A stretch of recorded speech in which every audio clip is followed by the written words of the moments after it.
Good morning students. मैं रजत, faculty government polytechnic Badaun. अभी इससे पिछले लेक्चर में जो कि इससे जस्ट प्रीवियस लेक्चर था, आईएमडी की श्रृंखला में हम लोग ऑर्गेनाइजेशन के स्ट्रक्चर के बारे में डिस्कस कर रहे थे। आज उसी श्रृंखला को आगे बढ़ाते हुए ऑर्गेनाइजेशन के स्ट्रक्चर के बारे में और अधिक जानकारी प्राप्त करते हैं। ऑर्गेनाइजेशन का जो स्ट्रक्चर के बारे में मैंने बेसिक जानकारी दी थी कि क्या ऑर्गेनाइजेशन होता है, उसका स्ट्रक्चर क्या होता है, क्यों हमें इस ऑर्गेनाइजेशन की ज़रूरत पड़ती है जो कि स्ट्रक्चर्ड होती है। ठीक है, अब बात यह है मुख्यतः कि हमें ये तो पता चल गया कि ऑर्गेनाइजेशन क्या होती है, क्या ऑर्गेनाइजेशन का स्ट्रक्चर होता है। अब हमें ये देखना है कि टाइप्स ऑफ ऑर्गेनाइजेशनल स्ट्रक्चर क्या होते हैं। ठीक है, यानी इसके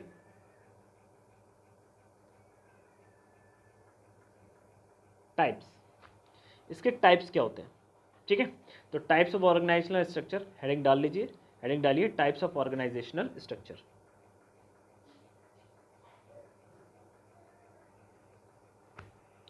types of organisational structure basically 4 type के होते हैं। ठीक है, इसमें मेरे पास स्लाइड मैंने बनाई हुई है। हाँ, types of organisational structure heading डालने के बाद में लिखिए there is 4 types of organisational structure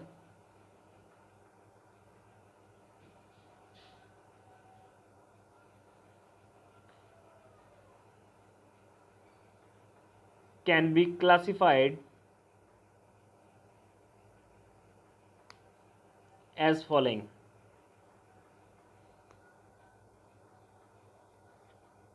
Number 1 is that tall organizational structure. Number second one is fat organizational structure. Number third virtual organizational structure, and last one is boundary less organizational structure. ठीक है, 4 type के organisational structure होते हैं। ठीक है, इसके अलावा other type से भी हम लोग क्या करते हैं, ऑर्गेनाइजेशनल स्ट्रक्चर को क्लासिफाई करते हैं या इनके कुछ और नाम भी रखते हैं। जो टॉल ऑर्गेनाइजेशनल स्ट्रक्चर है ये वाला, इसको हम टॉल ऑर्गेनाइजेशनल स्ट्रक्चर को हम बोल देते हैं लीनियर। ठीक है, लीनियर ऑर्गेनाइजेशनल स्ट्रक्चर, या एक और नाम भी देते हैं और वो नाम है वर्टिकल ऑर्गेनाइजेशन स्ट्रक्चर। तो बच्चे, जो हमारा टॉल ऑर्गेनाइजेशनल स्ट्रक्चर के बारे में जो हम बात कर रहे हैं, टॉल ऑर्गेनाइजेशनल स्ट्रक्चर, इसके 2 अतिरिक्त और नाम हैं। Number 1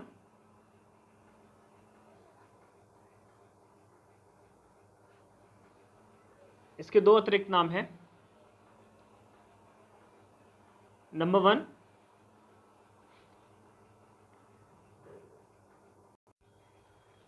sorry for the disturbance, हम लोग टॉल ऑर्गेनाइजेशन स्ट्रक्चर की बात कर रहे हैं।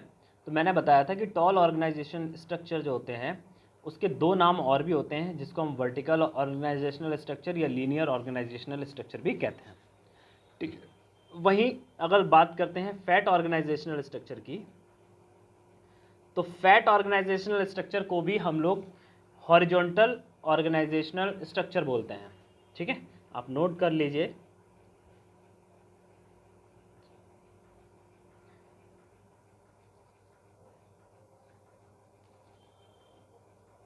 हॉरिजॉन्टल ऑर्गेनाइजेशनल या ऑर्गेनाइजेशन स्ट्रक्चर, इसको हम ये भी बोलते हैं। ठीक है, तो हमारा जो टॉल ऑर्गेनाइजेशनल स्ट्रक्चर है उसको हम वर्टिकल बोलते हैं, और जो फैट ऑर्गेनाइजेशनल स्ट्रक्चर है उसको हम हॉरिजॉन्टल बोलते हैं। इसके अलावा 2 और हैं जिसे हम वर्चुअल और बाउंड्री लेस ऑर्गेनाइजेशनल स्ट्रक्चर बोलते हैं। ठीक है, तो जो टॉल वाला है, इसके नाम से आपको पता दे रहा होगा कि इसमें क्या होगा, लंबाई ज़्यादा होगी, यानी जो नंबर ऑफ पद हैं वो ऊपर से नीचे की ओर ज़्यादा होंगे, और फैट ऑर्गेनाइजेशनल स्ट्रक्चर में हॉरिजॉन्टल यानी समान पद के लोगों की संख्या ज़्यादा होगी। वहीं वर्चुअल ऑर्गेनाइजेशनल स्ट्रक्चर में क्या होगा, चेंज होता रहेगा, और बाउंड्री लेस में ऑर्गेनाइजेशन का कोई स्ट्रक्चर नहीं होगा, ऑर्गेनाइजेशन बहुत बड़ी हो सकती है। ठीक वैसे ही जैसे आप नेटवर्क मार्केटिंग में सुनते होंगे, पढ़ते होंगे कि नेटवर्क मार्केटिंग में आपस से जोड़ो, तो ऑर्गेनाइजेशन का कोई स्ट्रक्चर नहीं होता है। ठीक है, तो ये 4 टाइप के बेसिक ऑर्गेनाइजेशनल स्ट्रक्चर थे जो हमें 4 टाइप के बेसिक ऑर्गेनाइजेशनल स्ट्रक्चर थे जो हमें पढ़ने हैं। ठीक है, तो इनके बारे में बेसिक जानकारी हो गई। अब चलिए इसके बारे में पूरा पढ़ते हैं।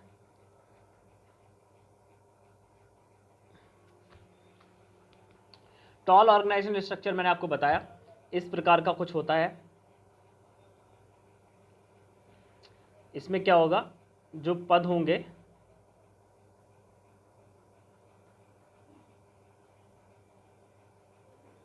हॉरिजॉन्टली डिवाइड होंगे और बहुत सारे लोग इस श्रृंखला में लगे होंगे।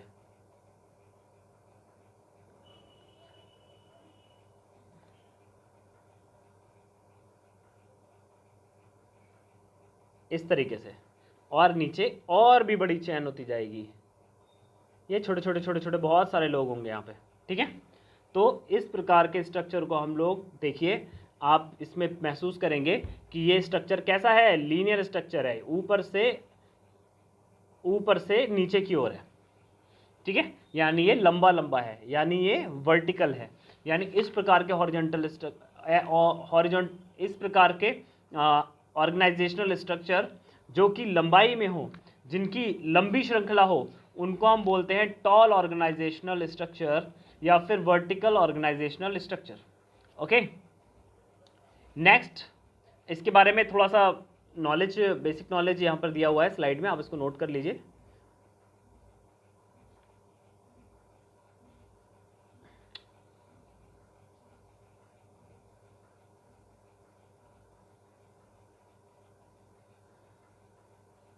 चलिए, ठीक है, क्या होता है, सबसे पहले टॉल ऑर्गेनाइजेशनल स्ट्रक्चर के बारे में देखते हैं। लार्ज होगा, कॉम्प्लेक्स होगा, ऑर्गेनाइज्ड होगा। ठीक है, एंड रिक्वायर अ टॉलर हायरसी होगी। हायरसी का मतलब होता है पदों की संख्या, उच्चतम पदों की संख्या। ठीक है, and second one is it is the simplest form that tall structure result is one long chain of command similar to the military.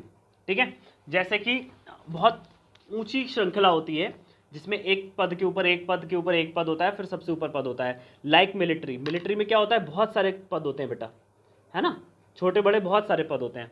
जैसे सबसे ऊपर क्या होगा, CDS होगा, CDS के नीचे क्या होगा, जनरल होगा, जनरल के नीचे क्या होगा, फील्ड मार्शल होगा, फील्ड मार्शल के नीचे क्या होंगे, आपके फील्ड मार्शल के नीचे कमांडर्स, कमांडर्स के नीचे और ब्रिगेडियर्स। ठीक है, कैप्टन्स, और कैप्टन्स के नीचे और टोली नायक, फिर उसके नीचे छोटे जो आपके आर्मी पर्सन होते हैं, सिंपल गनमैन होते हैं, वो होते हैं। ठीक है, तो ये एक लंबा स्ट्रक्चर है, बहुत सारे लोगों की श्रृंखला होती है। तो ऊंचा ऊंचा जिसमें जो पदों के जो प्रमोशन है वो ऊंची तरफ जाएं, ऐसी श्रृंखला को हम बोलते हैं, ऐसे स्ट्रक्चर्स को हम लोग बोलते हैं टॉल ऑर्गेनाइजेशनल स्ट्रक्चर या फिर वर्टिकल ऑर्गेनाइजेशनल स्ट्रक्चर। आप इसका स्क्रीनशॉट ले लीजिए, इसको नोट कर लीजिए, आपके नोट्स में काम आएगा। नेक्स्ट, ये इसका बेसिक स्ट्रक्चर है, देखा बेटा, इसको भी आप नोट कर लीजिए। देखिए यहाँ पे क्या है, ये देखिए यहाँ पे प्रेसिडेंट्स हैं। ठीक है, फिर इसके नीचे ये देखो 2 वाइस प्रेसिडेंट हैं, फिर उसके नीचे और लोग हैं अकाउंट्स डिपार्टमेंट में, फिर और लोग हैं, फिर और लोग हैं, धीरे धीरे। तो देखो इसका स्ट्रक्चर कैसा बनता जा रहा है, ये लंबा लंबा स्ट्रक्चर बन रहा है। इसका स्ट्रक्चर देखिए आप लोग, इसका स्ट्रक्चर देखिए, ये स्ट्रक्चर लंबा लंबा बन रहा है, और ये लंबा स्ट्रक्चर जब बनेगा तभी हमारा बनेगा टॉल ऑर्गेनाइजेशनल स्ट्रक्चर या वर्टिकल ऑर्गेनाइजेशनल स्ट्रक्चर। इसका स्क्रीनशॉट ले लीजिए, इसको भी आप लोग नोट कर लीजिएगा बेटा।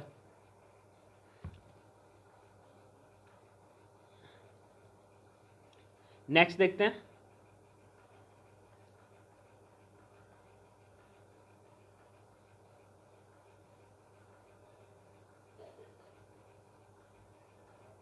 नेक्स्ट देखते हैं फ्लैट ऑर्गेनाइजेशन स्ट्रक्चर। ठीक है, जो फ्लैट ऑर्गेनाइजेशन स्ट्रक्चर होगा बेटा, उसमें क्या होगा, पदों की संख्या या पद जो होंगे वो इस प्रकार डिवाइडेड होंगे। सब एक दूसरे, कोई किसी से बड़ा छोटा नहीं होगा। जैसे कि 5 पार्टनर्स ने मिलकर के कोई कंपनी खोली, तो उसमें वर्कर्स की संख्या है और मान लो उसमें 20 वर्कर है, तो 5 पार्टनर्स एक लेवल पे आ गए।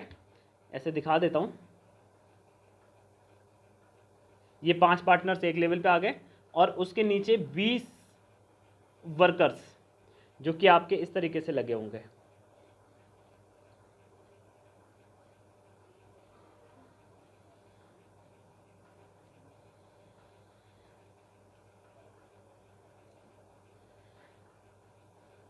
है ना, इस तरीके से लगे होंगे। तो इनमें देखिए कोई भी ऊंचा नीचा नहीं है। ये 5 लोग हैं जो एक लेवल पे हैं, उसके बाद में 5 लोग एक लेवल पे हैं। तो इसका जो साइज बन रहा है वो ऐसा ऊंचा ऊंचा ना बन करके क्या बन रहा है, हॉरिजॉन्टल बन रहा है, यानी इसको हम क्या बोलते हैं, क्षैतिज बन रहा है ना। ऊर्ध्वाधर ना बन करके क्या हो रहा है, क्षैतिज बन रहा है। यानी ये टॉल नहीं है, ये कैसी है, फ्लैट है या फैट है या फ्लैट बोल सकते हैं। ठीक है, इसको हम हॉरिजॉन्टल ऑर्गेनाइजेशनल स्ट्रक्चर भी बोल सकते हैं। तो हॉरिजॉन्टल ऑर्गेनाइजेशनल स्ट्रक्चर में जो पदों का विवरण होगा, जो पदों का विस्तार होगा, वो वर्टिकल ना हो करके, ऊंचे पदों की तरफ ना हो करके एक ही जैसे पदों के बराबर होगा। ठीक है, चलिए इसका स्ट्रक्चर, इसको आप नोट कर लीजिए, इसके बारे में बेसिक नोट्स नोट कर लीजिए। मैंने हिंदी में आपको ये सारा कुछ समझा ही दिया है।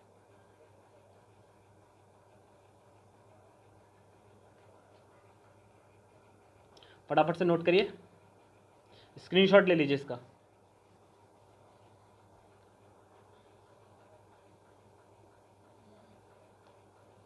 देखिए इस तरीके से होगा, यानी इसमें जो पदों का विस्तार होगा, वो पदों का विस्तार आप महसूस कीजिए। देखिए, ये देखिए पदों का विस्तार, इसमें ऐसा ऐसा नहीं चल रहा है ज़्यादा। इसमें कैसा चल रहा है, इसमें इस तरीके से चल रहा है ज़्यादा, इस तरीके से फैल रही है ये, है ना।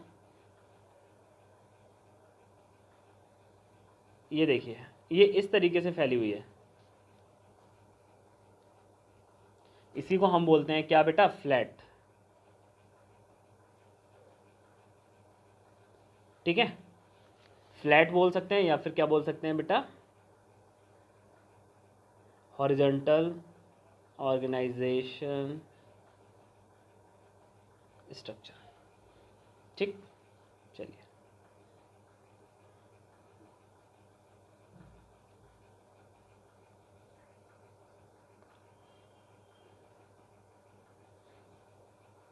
अब आ जाओ वर्चुअल ऑर्गेनाइजेशन स्ट्रक्चर में।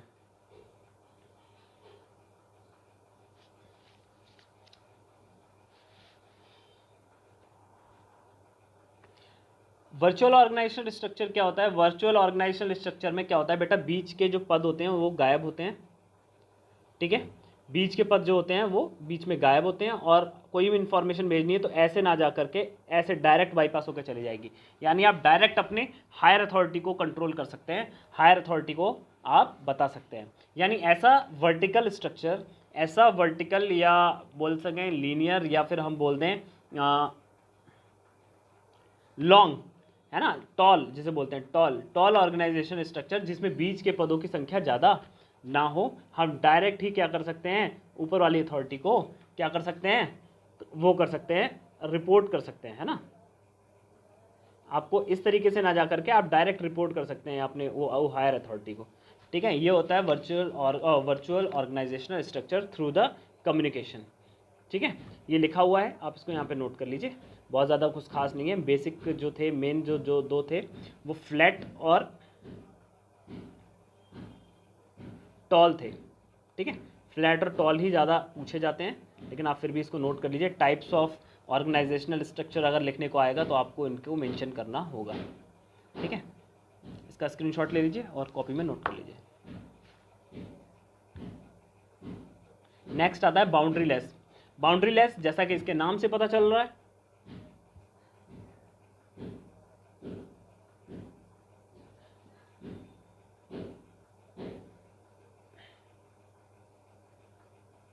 बाउंड्री लेस, जैसा कि आपको इसके नाम से ही पता चल रहा होगा बेटा कि इसमें क्या होगी, बाउंड्री नहीं होगी। अब बाउंड्री नहीं होगी का मतलब क्या है, बाउंड्री नहीं होगी का मतलब ये है कि जो भी हमारा स्ट्रक्चर होगा, जो भी हमारा ऑर्गेनाइजेशन का स्ट्रक्चर होगा, उसमें कोई बाउंड्री नहीं होगी, उसकी कोई समय उसकी तय सीमा नहीं होगी कि 4 मैनेजर होंगे या 5 होंगे, नहीं। जैसे कि मैंने आपको बताया नेटवर्क मार्केटिंग, आपने सुना होगा, network marketing is a best example of the boundary less organisational structure. Okay, तो ये बाउंड्री लेस ऑर्गेनाइजेशनल स्ट्रक्चर हो गया, इसको भी आप नोट कर लीजिए, इसका स्क्रीनशॉट ले लीजिए।